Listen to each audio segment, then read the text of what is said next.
दोस्तों, मुंशी प्रेमचंद जी की आपने बहुत सारी कहानियां सुनी होंगी। बचपन से लेकर आज तक आपने पढ़ी भी बहुत सारी कहानियां अपनी क्लासेस में होंगी, लेकिन उनकी यह आप बीती कहानी बहुत ही इंटरेस्टिंग है, रोचक है, मोटिवेशनल भी है और इंस्पिरेशनल भी है। तो चलिए शुरू करते हैं बिना कोई टाइम वेस्ट करे। इससे पहले आप चैनल को सब्सक्राइब कर लीजिए, वीडियो अच्छी लगे तो लाइक भी कर देना। चलिए शुरू करते हैं। साहित्यकारों की जिंदगी में एक ऐसा वक्त भी जरूर आता है जब प्रशंसकों की तारीफ से उन्हें ढेरों पत्र प्राप्त होते हैं और वो खुशी से झूम उठते हैं। यह एक ऐसा वक्त होता है जब लेखक अपनी सारी समस्याओं को भूल खुशी का अनुभव करता है। वो पत्रों के सागर में डूब जाता है और लहरों के साथ कल्पना के एक नए शिखर पर पहुंच जाता है। उस पल मैं भी कुछ हूँ, यह महत्व महसूस होता है। कुछ ऐसा ही अनुभव मैंने सावन के महीने में किया जब मुझे मेरी रचनाओं की प्रशंसाओं से भरा पत्र प्राप्त हुआ। मेरी रचनाओं की प्रशंसाओं से भरा पत्र प्राप्त हुआ। इस पत्र में दिल खोलकर मेरी कृतियों की तारीफ की गई थी। पत्र भेजने वाले खुद एक उत्तम कवि थे। उनकी कविताएं अक्सर पत्रिकाओं में छपती थी। मैं उनका यह पत्र पढ़कर फूला नहीं समा रहा था। मैं खुशी से मारे उसी वक्त उस पत्र का जवाब लिखने बैठ गया था। उस उत्साह में मैंने जो भी उस पत्र में लिखा वह समय याद नहीं आया। हाँ, इतना याद भरे गए थे। हालांकि मैं भी कविता नहीं लिखा, लेकिन फिर भी शब्दों को जितना सुंदर बना सकता था मैंने उतना सुंदर सवार दिया था। यहाँ तक कि पत्र लिखने के बाद जब मैंने उसे फिर से पढ़ा तो मुझे कविता बहुत पसंद आई। पूरा पत्र भाव से भरपूर था। 5वें दिन उसी कवि का एक और पत्र मुझे मिला। वो पहले वाले पत्र के मुकाबले और ज़्यादा प्रभावी था। उसमें मुझे प्यारे भैया कहकर पुकारा गया था। साथ ही मेरी रचनाओं की एक सूची और प्रकाशकों के बारे में उनके नाम और पते पूछे गए थे। इसके साथ ही पत्र के अंत में ये कहा गया था कि मेरी पत्नी आपकी बहुत बड़ी प्रशंसक है और आपकी लेखन को पढ़ना पसंद करती है। साथ ही पत्र में यह भी लिखा गया था कि मेरी पत्नी पूछ रही थी कि आपकी शादी कहाँ हुई है, आपके बच्चे कितने हैं और आपकी कोई फोटो है तो प्लीज़ भेज दीजिए। वहीं पत्र में मेरे जन्म स्थान और वंश की भी जानकारी पूछी गई थी। पत्र के उसके अंतिम खबर ने मुझे बहुत खुश कर दिया। पहली बार ऐसा हुआ था कि जब किसी महिला ने अपने मुंह से तारीफ की थी और यह सुनने का मौका मुझे मिला था। यह सुनकर ऐसा लगा कि कोई मेरे बुरे कर्मों की भी तारीफ कर रहा है। उस दौरान तारीफ में जितने भी शब्द मुझे याद थे उन सबको मैंने पत्र में लिख डाला और अपने परिवार और खानदान के विषय में ऐसा जिक्र किया जैसे किसी कवि ने कभी राजा का गुणगान नहीं किया हो। मेरे दादाजी एक जमींदार के यहाँ कर्मचारी थे, लेकिन उसे मैंने रियासत का प्रबंधक बताया था। वहीं अपने क्लर्क पिता को मैंने दफ्तर का प्रधानाध्यक्ष बताया। पत्र में किसानों की जमींदारी बताया था। इसके अलावा अपने लेखन की गिनती को तो बढ़ा न सका, लेकिन उनके महत्व को बड़े अच्छे से समझा दिया था। देखा जाए तो अपनी तारीफ करना एक सिरफिरापन है, लेकिन इशारों में यह काम आसानी से किया जा सकता है। खैर, पत्र खत्म हो चुका था और लेटर बॉक्स में पहुंच चुका था। इसके बाद हफ्ते तक कोई पत्र नहीं आया। मैंने पत्र में अपने हिसाब से अपनी पत्नी की तारीफ से भी कुछ बातें लिखी थी। उम्मीद थी कि घनिष्ठता बढ़ेगी, लेकिन ऐसा लग रहा था कि वे मुझे मतलबी और सेंटिमेंटल न समझने लगे, इसलिए कोई पत्र नहीं लिखा। अश्विन के महीने का तीसरा पहर था। हर तरफ रामलीला का उत्साह था। मैं भी अपने दोस्तों के घर था। वहाँ ताश की बाजी चल रही थी। अचानक एक व्यक्ति वहाँ मेरे बारे में पूछते हुए, मेरा नाम लेते हुए वहाँ आया। मेरे बगल की कुर्सी पर आकर बैठ गया। मैं उसे नहीं जानता था। मैं सोच में था कि आखिर कौन है यह आदमी, यहाँ कैसे आया। मेरे दोस्त लोग भी उस महाशय को देखकर इशारेबाजी करने लगे। मैंने विनम्रता के साथ उस महाशय का नाम पूछा। जवाब मिला, मेरा नाम उमापति नारायण है। मैं जवाब सुनते ही खुश होकर उन्हें गले लग गया। यह कोई और नहीं बल्कि महान कवि महोदय थे जिन्होंने मुझे पत्र भेजा था। मैंने उनसे उनका हाल चाल पूछा, फिर पान और इलायची खिलाई और पूछा कि यहाँ कैसे आना हुआ। उन्होंने जवाब दिया, घर चलिए फिर विस्तार से बताऊंगा।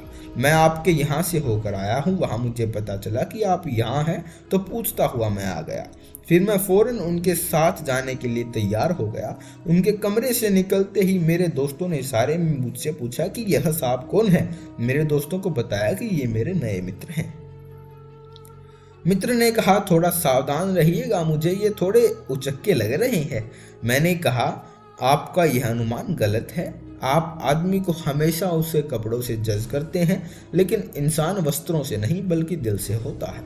मित्र, खैर ये रहस्य की बात है, बाकी आप जाने, मैं आपको बस सावधान कर रहा हूँ। मैंने मित्र की बात पर कोई जवाब न दिया और उमापति जी को घर लेकर अपने घर चला गया। मैंने उनके लिए बाजार से खाना मंगवाया। इस दौरान उन्होंने अपनी कई सारी कविताएं मुझे सुनाई। कविताएं सुनाते वक्त उनकी आवाज़ बहुत मनोहर और मीठी लग रही थी। हालांकि कविताएं तो मुझे समझ नहीं आई, लेकिन मैंने उनकी कविताओं की तारीफ के पुल बांध दिए। मैं खुशी के मारे उनकी कविताओं की वाह वाह करने लगा। ऐसा लग रहा था जैसे मानो मुझसे बढ़कर कोई काव्य प्रेमी है ही नहीं। शाम के वक्त हम दोनों रामलीला देखने गए। वहां से लौटकर आने के बाद मैंने उन्हें खाना खिलाया। वहां से लौटकर आने के बाद जैसे ही मैंने खाना खिलाया, इसके बाद उन्होंने अपनी यात्रा के बारे में बताना शुरू कर दिया।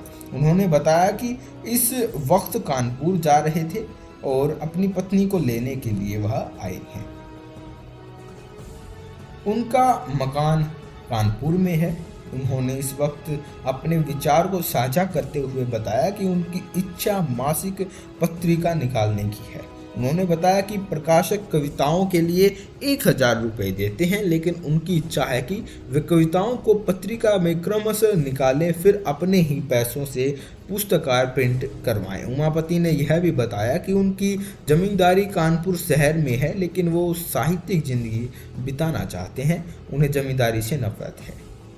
उन्होंने बताया कि उनकी पत्नी लड़कियों के एक स्कूल में प्रधानाध्यापिका है। यह सारी बातें देर रात तक चलती रही। अधिकांश बातें उस दिन की याद नहीं है। हाँ, बस यह याद है कि हमने भावी जिंदगी का एक प्रोग्राम बना लिया था। उस वक्त मैं अपनी किस्मत को सराह रहा था कि घर बैठे बिठाए मुझे भगवान ने एक अच्छा दोस्त भेज दिया। हम लोगों की बात करते करते लगभग आधी रात यूं ही बीत गई।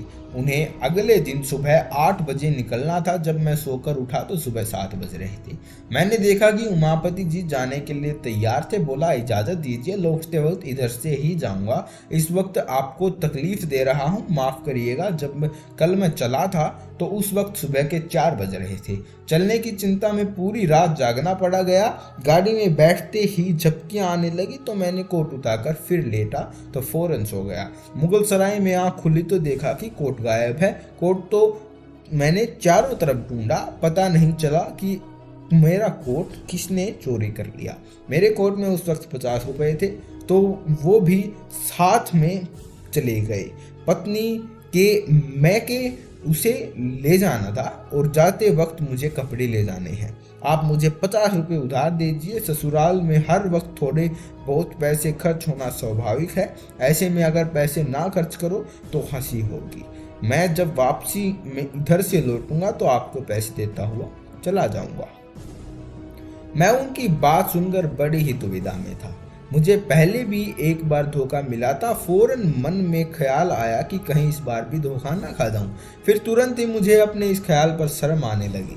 मैंने सोचा, इस संसार में हर आदमी एक जैसा नहीं होता।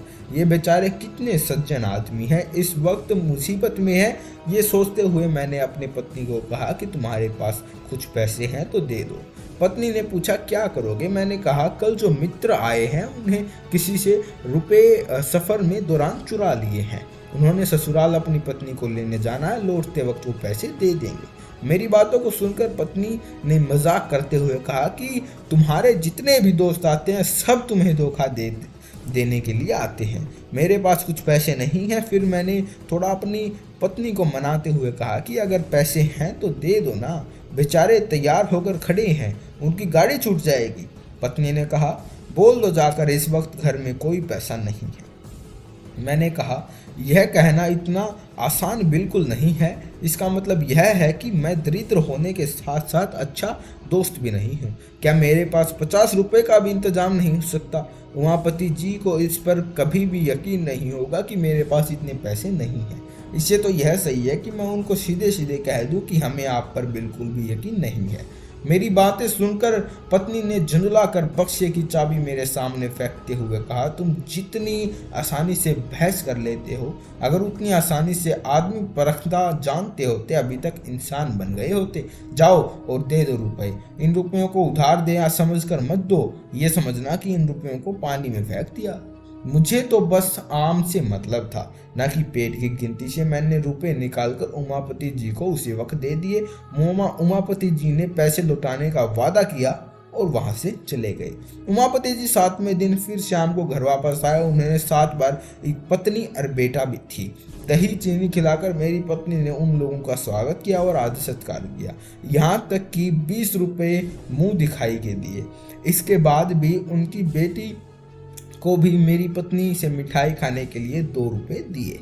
मुझे लगा था कि उमापति जी आने के बाद ही मेरे रुपये लौटा देंगे, लेकिन उन्होंने रात में रुपये का कोई भी जिक्र तक नहीं किया। सोते वक्त मेरी पत्नी ने कहा कि रुपये का तो उन्होंने जिक्र तक नहीं किया। पत्नी ने मेरी बात सुनकर हंसते हुए कहा कि क्या तुम्हें सच में उम्मीद थी कि वो आते ही फौरन तुम्हारे पैसे लौटा देंगे? मैंने पहले ही तुमसे कहा था कि रुपए मिलने की उम्मीद से उन्हें पैसे मत देना।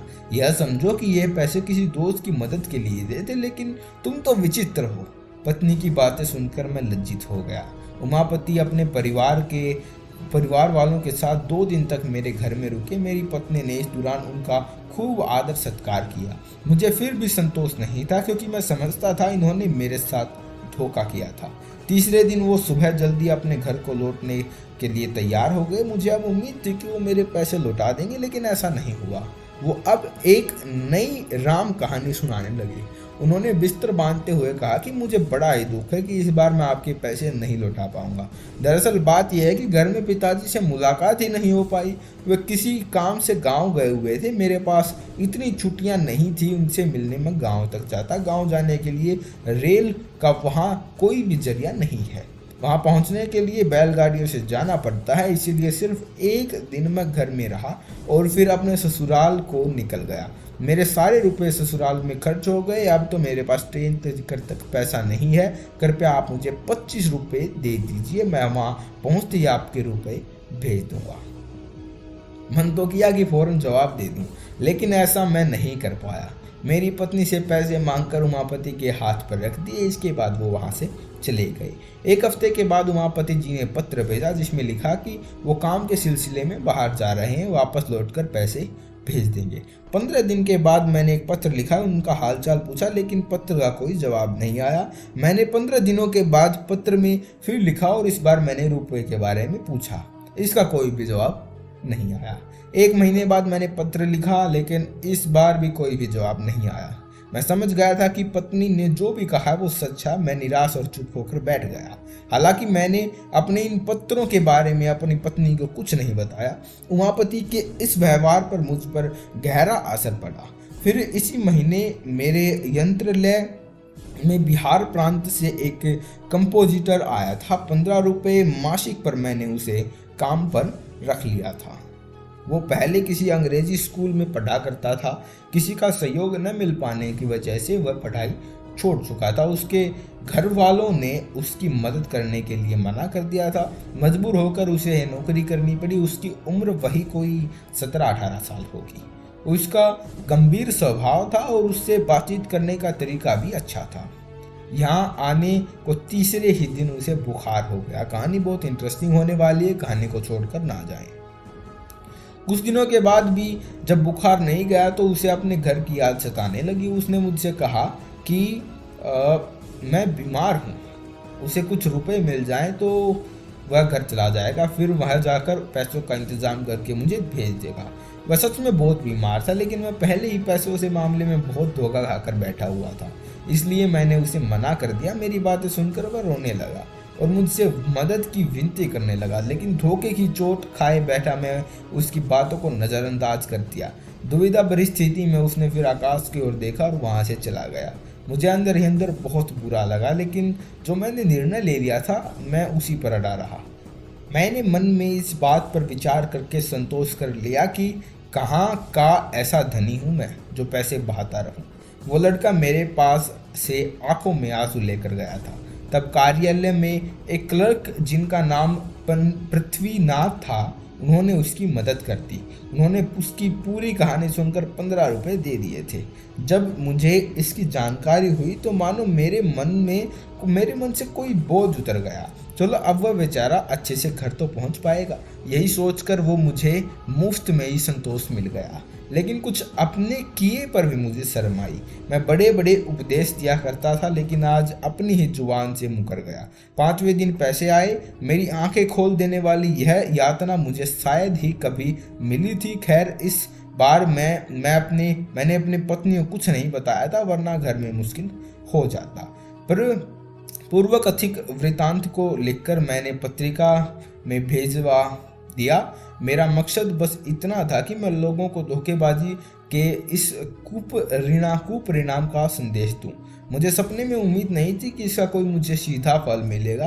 फिर चौथे दिन 5 रुपये का मनी ऑर्डर मेरे पास पहुंचा। मैं उसे देखकर इतना खुश हुआ कि मेरी खुशी की कोई सीमा नहीं थी। मनी ऑर्डर भेजने वाला कोई और नहीं बल्कि वही महोदय थे, उमापति। भेजे गए कूपन पर सिर्फ क्षमा शब्द लिखा था। मैंने वो पैसे ले जाकर अपनी पत्नी को दे दिए और कूपन दिखाया। पत्नी ने बड़े ही अनरमे तरीके से मुझसे कहा, इसे ले जाकर अपनी अलमारी में रख लो। तुम ऐसे लोभी किस्म के इंसान हो, मुझे मालूम नहीं था। कुछ पैसों के लिए इस तरह की पीछे पड़ना अच्छी बात नहीं है। जब पढ़ा लिखा और विनयशील इंसान अपने वादे को पूरा न करे तो समझ जाना चाहिए वह मजबूर है। विवश हुए इंसान को इस तरह से बेइज्जत करना सही बात नहीं है। मैं इन पैसों को तब तक नहीं रखूंगी जब तक कि उमापति जी का कोई संदेश या पत्र नहीं आ जाता जिसमें उन्हें रुपए भेजने की देरी का कारण लिखा हो। हालांकि उस वक्त मैं ऐसी महान बातें सुनने के लिए बहुत तैयार नहीं था। डूबे हुए रुपए मिल गए, मैं उसी खुशी से फूले नहीं समा रहा था। कहानी से सीख। मुंशी प्रेमचंद जी की इस कहानी से हमें यह सीख मिलती है कि व्यक्ति को किसी के लिए तुरंत राय नहीं बना लेनी चाहिए। इससे दूसरों का ही बुरा होता है और व्यक्ति का भी बुरा होता है। चलिए कहानी को समाप्त करते हैं। कहानी तो समाप्त हो ही गई है। आप वीडियो को लाइक कर दीजिएगा। यहाँ तक आने के लिए आपका बहुत बहुत धन्यवाद। आपका मैंने बहुत टाइम ले लिया, लेकिन आपको इससे सीख भी जरूर मिली होगी।